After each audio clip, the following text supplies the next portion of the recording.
خان صاحب، ایک بہن نے یہ سوال کیا ہے، کوئی کیفیت بیان کی اپنی کہ 2 سال پہلے ان کے خاوند نے ان کو چھوڑ دیا، مارا اور گالیاں دیں، اپنی تسکین کی خاطر کوئی مجھے گھر چلانے کے لیے مناسب رقم نہیں دی، میں والدین کے گھر چلی آئی ہوں اور بچوں کو پال رہی ہوں، میرے 3 بچے ہیں اور میں اس لیے آ گئی کہ میرے جسمانی تشدد کو میرے بچے نہ دیکھیں، میں بچوں کی وجہ سے طلاق بھی نہیں چاہتی، لیکن اس طرح سے کیا میں اپنے شوہر کے حقوق کو نظر انداز تو نہیں کر رہی؟ کیا میں اپنے شوہر سے کہہ سکتی ہوں کہ مجھے ایک الگ مکان لے دے؟ کیا میں غلط ہوں؟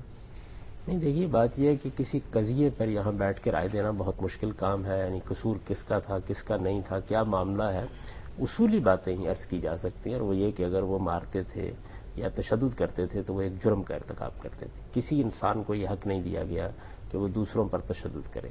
شوہر کو بھی تادیب کا حق قرآن نے دیا ہے تو صرف سرکشی کی صورت میں دیا ہے، اور وہ بھی ایک پورے پروسیجر کے ساتھ دیا ہے جس سے گزارنے کے بعد ہی اس حق کو استعمال کیا جا سکتا ہے۔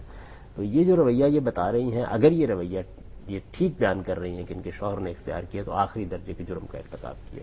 اس کے بعد ظاہر ہے کہ یہ اپنی جان بچانے کے لیے یا تشدد سے بچنے کے لیے یا اپنے بچوں کے سامنے اپنی رسوائی سے بچنے کے لیے یہاں آ گئی ہیں۔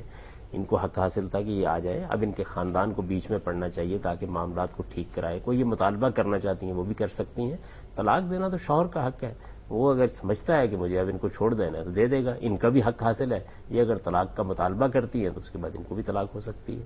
تو طلاق لینے کا جہاں تک تعلق ہے وہ یہ کہہ رہی ہیں کہ میں خود نہیں لینا چاہتی، شوہر دینا چاہے گا دے دے گا۔ باقی اس وقت یہ ناراض ہو کر آئی ہوئی ہیں، یہ سیپریشن کا مطالبہ سیپریشن کا مطالبہ کر رہی ہیں، تو اس طرح کے معاملے کو باہمی رضامندی سے طے کیا جا سکتا ہے اگر دونوں کے درمیان خاندان کے لوگ بیٹھیں۔ اس پہ کوئی نکیر نہیں ہے، ٹھیک ہے، اگر دونوں طے کر لیتے ہیں۔ دیکھیے شوہر اگر اس کو نہیں مانے گا تو طلاق دے دے گا۔